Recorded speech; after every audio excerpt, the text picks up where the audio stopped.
Okay, today we're going to talk about we're going to do delineation of our exterior elevations. I'm just going to get you started because it's kind of repeats itself from one elevation to the other. We're going to talk about siding and shingles and windows and doors and vents and everything else that shows up on our exterior elevations. You should have all your elevations blocked out by now, all the form of the walls and the roof.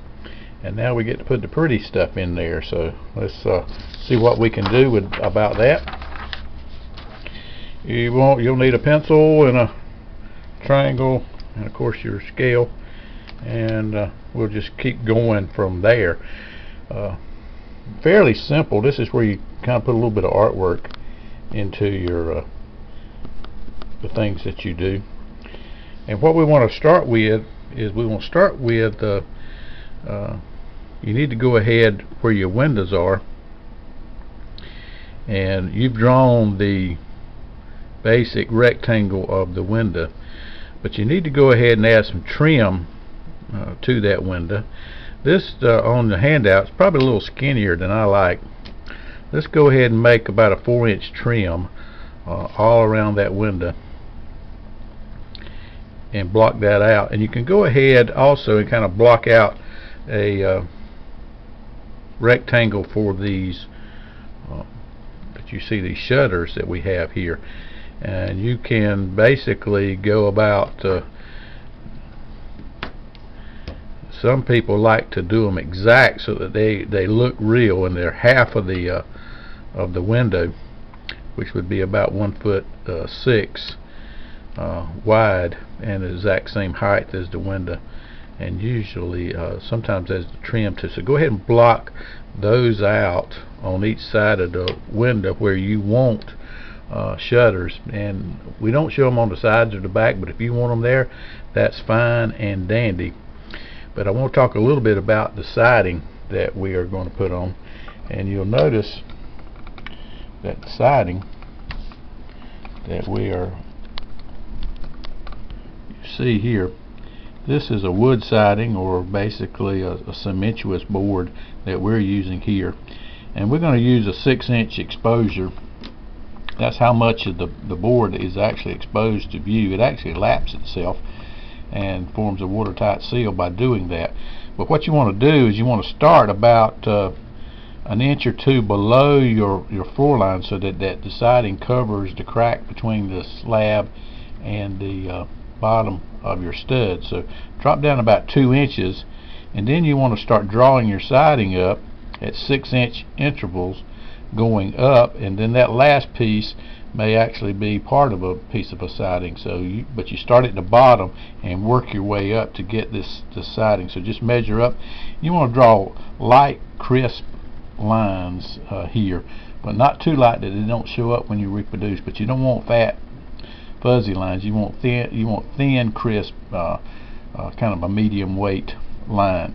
And of course, as you like here on the side where you see things in the foreground, you want to draw those a little darker than those things that are in the background. They want to get lighter and lighter still.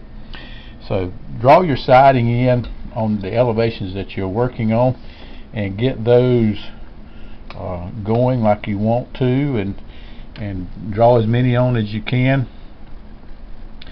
Some people would delineate the front elevation out entirely, but on the sides and the rear they may just partially delineate that, and you can do it either way to get your practice in. It doesn't take a lot of time. You'll notice here on the front of the garage we have a kind of a gable vent, which is a circular kind of thing, and basically you kind of mimic the exact same thing that we gave you in the handout.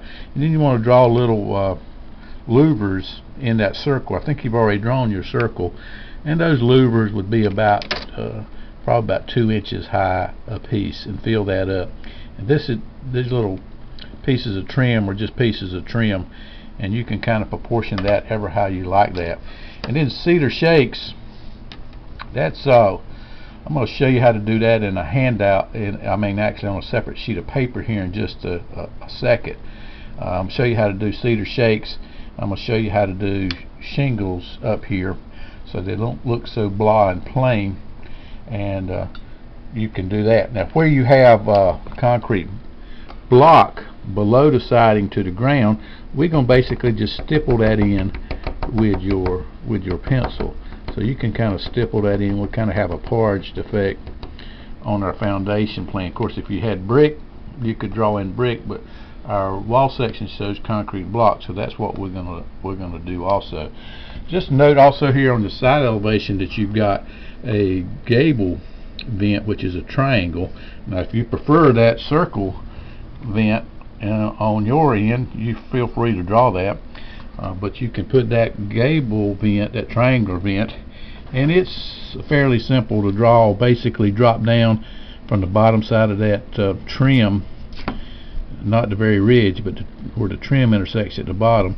You can drop down, and of course this will vary with the size of your attic, but drop down about 1.5 feet from here to there, and then you can put about a 4-inch trim underneath it as well, and then draw in the you can put about a 2-inch trim, actually draw in about a 2-inch trim all the way around that triangle, and then fill it in with 2-inch louvers as you go about that. And I'll be glad to help you with that. And also when you've got your shutters, you can pick out the kind of shutter you want. These are kind of a louvered shutter. They've got like a 2-inch and it's about maybe about a 3-inch at the top and the bottom, 2 inches on the side, and then 2-inch louvers inside that. Or you could have a panel trim, or you could have individual boards. You can Google whatever type of shutter that you would like to draw, and if you don't like it the full width of that we drew at 1'6", you can drop it back to about 16 inches. Some people like for it to look like it actually would shut and close it as an operable shutter, or it can just be affixed. And remember, your front door, whatever you chose in your door schedule, you need to draw your front door in. If it's half glass or panels, ever what you chose in your door, you need to draw that door exactly like you have selected it, and then draw about a 4-inch trim around it as well. So if you do all that, what you want to also do is you want to make sure you have labeled. You see here where we have our 7 and 12, you want to label that on your plan.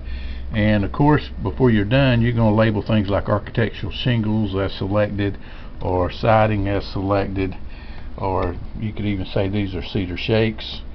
But you also want to dimension from your floor line. I think you'll see, let me see if I can get it here, that floor line, which this is the floor line of the house and not the garage, so you'll show that line going all the way across to where your front door is. Measure up that 8'1½". That is actually your bearing point of your trusses, and this will make a little bit more sense when we draw our wall section, which will be one of our next tasks that we do. Then you want to go ahead and draw in your garage door with the panels that you like. These are about 4 feet wide, and they're about maybe 1'8" tall, but you can divide that up anyhow you want to do it. So you can do that. When you're all done, of course, you want to label these elevations of what they are.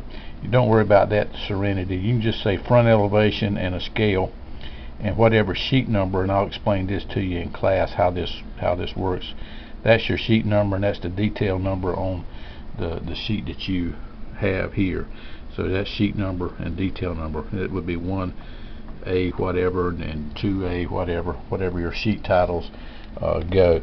But I want to show you now, I'm going to pull out a blank sheet of paper and show you how to draw your shingles, and how you can draw your cedar shakes in there. So hang on just a second.